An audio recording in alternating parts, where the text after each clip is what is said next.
Panggung sandiwara politik kembali digelar di Senayan. Tema yang akan dimainkan kali ini tentang mafia pajak.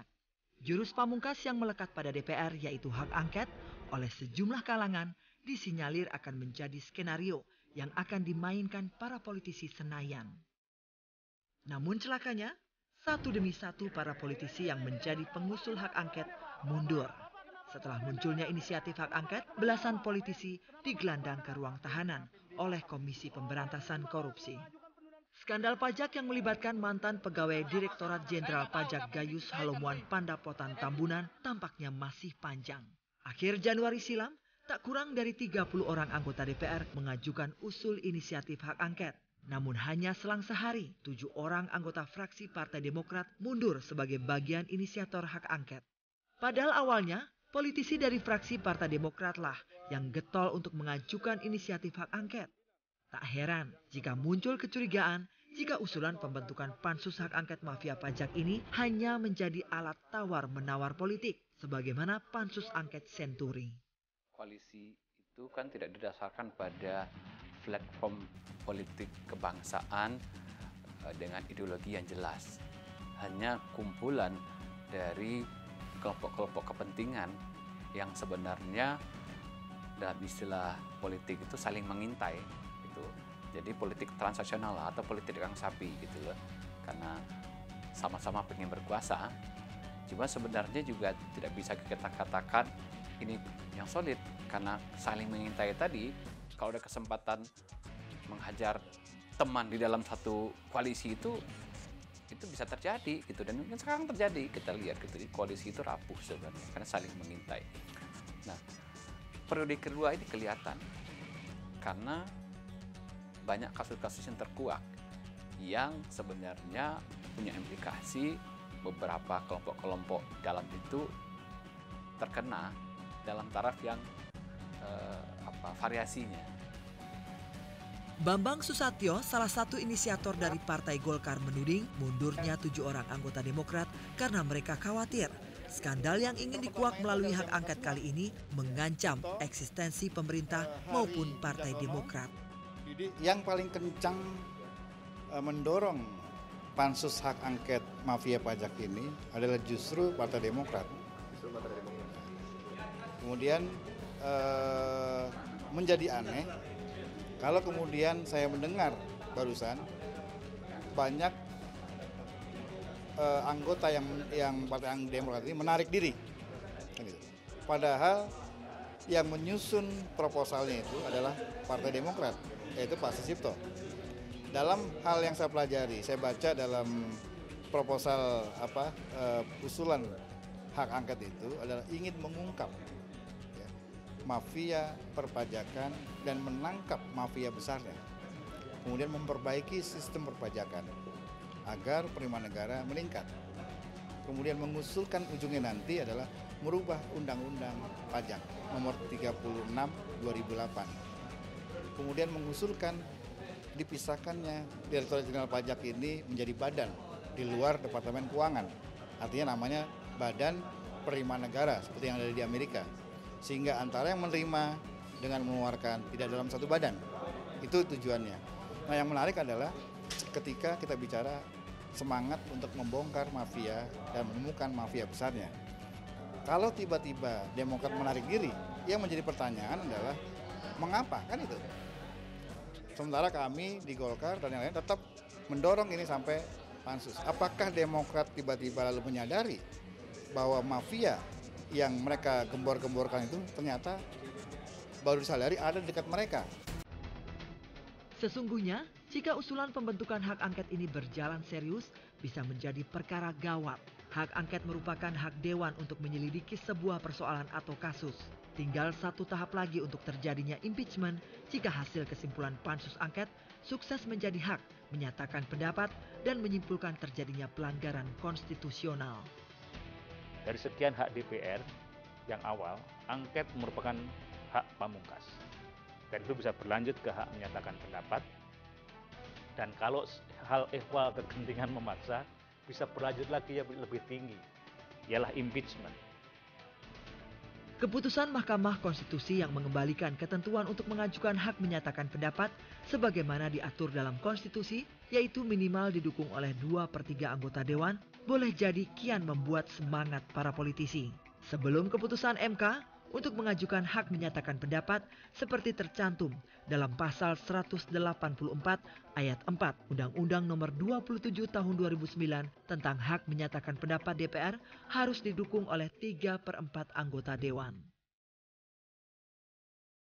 Itulah sebabnya kita anggap itu terlalu berat, maka harus diturunkan paling tidak sama undang dasar. Tidak kan memang hanya itu kita punya dasar. Kalau dia bertentangan atau tidak bertentangan kan menguji undang-undang terhadap undang-undang dasar. Kalau undang dasar 2/3 kali 2/3, masa ini 3/4 kali 3/4 itu loh. Iya, lebih berat kan namanya. Itu kan bertentangan itu. Itu kan DPR kalau melihat ada sesuatu yang di pemerintah, tindakan pemerintah, maka kan kumpul itu DPR, itu umpamanya, itulah seperti tadi itu.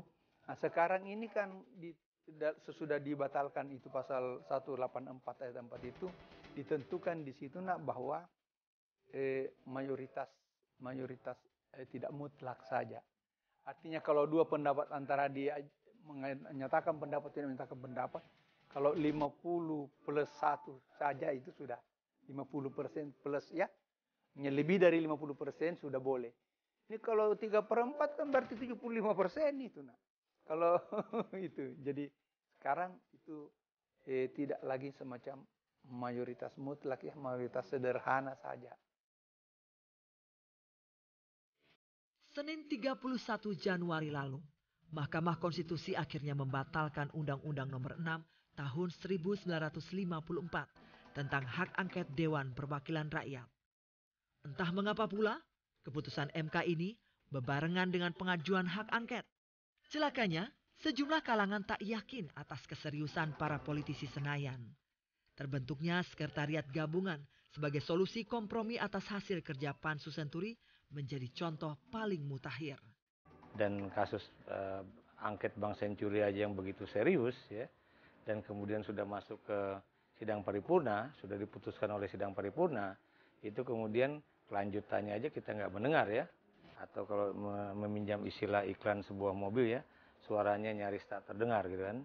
Kita nggak tahu apa yang dikerjakan setelah itu ya. Yang kita dengarkan bahwa kemudian terjadi keributan di dalam koalisi atau di dalam sekretariat gabungan itu ya.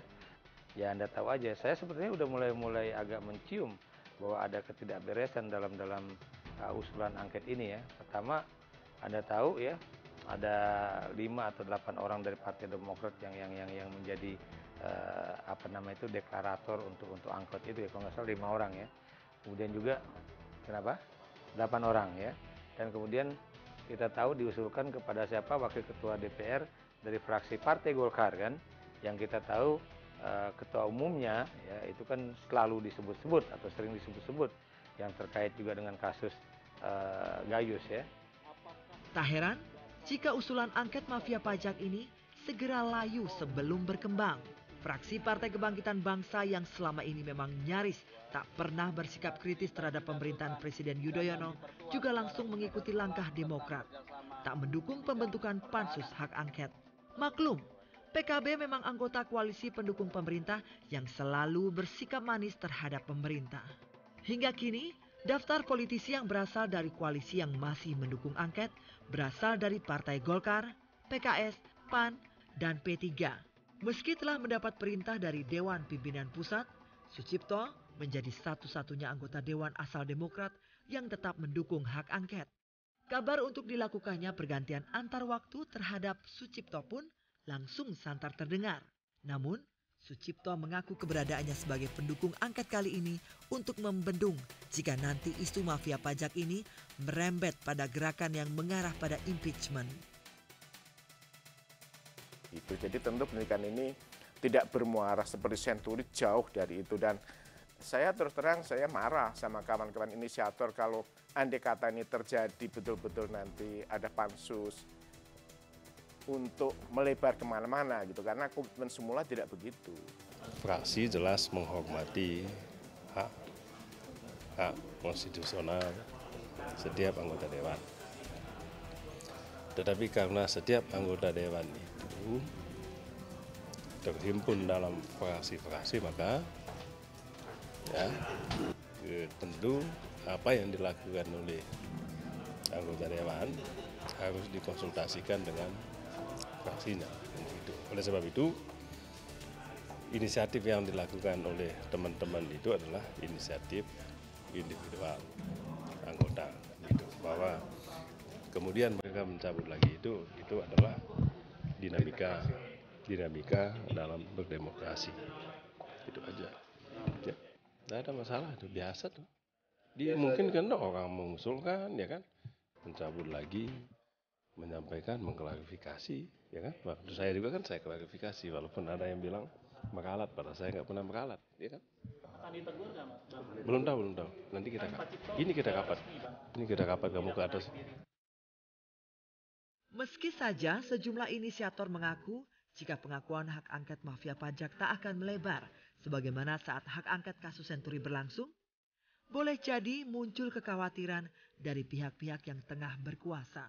Terlebih, partai oposisi PDI Perjuangan secara tegas mengaku akan serius mengungkap terjadinya penerimaan sektor pajak akibat perilaku mafia perpajakan. Saya melihat kok ini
Di saat pengumpulan pendukung hak angket mafia pajak, 8 orang anggota fraksi Partai Demokrat tercatat membubuhkan tanda tangan sebagai bagian dari inisiator bersama partai politik lain di Senayan.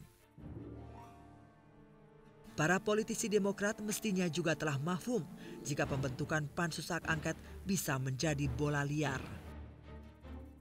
Bahkan sebelum mendapat perintah untuk mencabut dukungan, anggota fraksi Partai Demokrat yang juga bendahara Partai Yudhoyono ini terlihat begitu antusias terkait munculnya inisiatif hak angket. Gayus itu kan hanya disuruh saja. Gayus itu adalah orang yang mengurus, bukan orang yang menandatangani SK. Bukan orang yang mengambil keputusan. Gayus itu orang yang mengurus, yang diminta oleh orang untuk mengurus pajaknya. Nah, sehingga hal-hal begini ini harus kita betul-betul mempertimbangkan bagaimana di perpajakan itu agar ada good corporate governance di sini ya, sehingga nanti tidak terjadi lagi kasus-kasus seperti ini. Jadi bukan gayusnya yang kita uber-uber. Nyatanya, Aksanul bersama rekannya satu partai tak lagi bisa mengejar para mafia pajak. Instruksi partai untuk mencabut dukungan hak angket mafia pajak memaksanya harus tetap jalan di tempat. Bisa jadi para inisiator hak angket asal Partai Demokrat lupa mereka tengah berhadapan dengan para politisi dari partai politik yang telah memiliki asam garam perpolitikan di tanah air. Kepiawaian para politisi ini sangat mungkin pula menjungkir balikan peta politik di tanah air. Masih segar dalam ingatan publik bagaimana upaya Partai Golkar untuk merapat di kekuasaan setelah gagal merebut kursi presiden. Di saat partai politik lain yang jauh-jauh hari sebelum Pilpres merapat ke kubu SBY, Partai Golkar datang ketika menjelang penyusunan kabinet. Tapi bukan berarti jatah partai beringin lebih kecil dari partai lain yang selalu bersikap manis terhadap Presiden SBY. 3 kursi menteri berhasil diraih Partai Golkar. Namun, sikap manis Partai Golkar ini tak berjalan lama. Ketika skandal Senturi mencuat ke permukaan, justru Golkar berbalik badan. Bersama anggota koalisi pemerintah yang lain, P3 dan PKS. Sikap keras Golkar ini kembali berbuah manis. Terpilihnya Ketua Umum Partai Golkar Abu Rizal Bakri sebagai Ketua Harian Sekretariat Bersama Koalisi menjadikan partai ini kembali memiliki daya tawar yang tinggi di mata pemerintah. Skandal pajak yang melibatkan Gayus Tambunan tampaknya bukan sekedar kasus suap ataupun korupsi biasa yang begitu mudah untuk mengungkapnya. Ketua Komisi Hukum DPR Beni Kabur Harman pernah mengungkap jika skandal ini bisa mengguncang perpolitikan dan ekonomi nasional jika diungkap hingga terang benderang. Pengungkapan kasus Gayus itu berdampak sistemik. Berdampak sistemik artinya melibatkan sejumlah pihak yang memiliki kekuatan politik dan kekuatan ekonomis. Kan itu. Tarik ulur politik ya di dalam partai-partai koalisi itu begitu kuat ya. Bukan mustahil mungkin teman-teman di partai koalisi melihat ya, waduh kalau kemudian ada Partai Demokrat di situ, kemudian juga ada Partai Amanat Nasional di situ, ini apa-apaan nih kok semakin terbuka ya borok dari koalisi ini atau sekretariat gabungan ini ya, karena ternyata memang setelah dibentuk sampai sekarang sekretariat gabungan tuh isinya justru intrik-intrik politik di antara mereka sendiri ya, dan kemudian juga tampak jelas ya betapa partai-partai di dalam koalisi itu justru sekarang berupaya untuk memojokkan Partai Golkar kan, dan yang lucunya melalui wakil ketua DPR yang berasal dari Partai Golkar pula ya, dan saya juga nggak ngerti tuh bagaimana posisi si Priyo Budi Santoso ketika menerima teman-temannya untuk kemudian membentuk panitia kerja hak angket mafia perpajakan ini.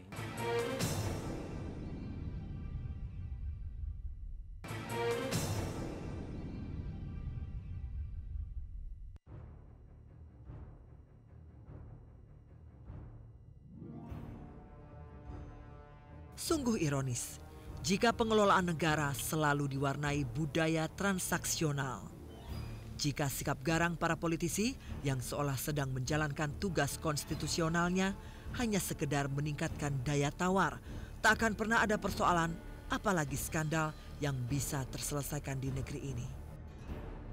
Meski politik bisa dimaknai sebagai siapa mendapat apa, bukan berarti mesti menggunakan cara-cara transaksional. Apalagi jika di hadapan publik, para elit dan politisi mengaku tengah bekerja untuk rakyat. Namun faktanya hanya politik dagang sapi. Tak ubahnya para politisi tengah memerankan komedi yang tak memiliki rasa seni sedikit pun. Kalau ini jadi begitu ya, posisi tawar dari terutama partai pemerintah itu lemah, jadi dia tarik aja begitu. Ya mungkin awalnya cari muka misalnya gitu ya, gitu. Lihat perkembangan tidak menguntungkan, tarik lagi begitu loh. Iya, jadi tapi sekarang banyak orang yang pesimis dengan kerja panja dan pansus di DPR ini. Semua artinya yang bersumber dari kerja politik dari DPR, panja mau pansus gitu ya, tidak maksimal hasilnya.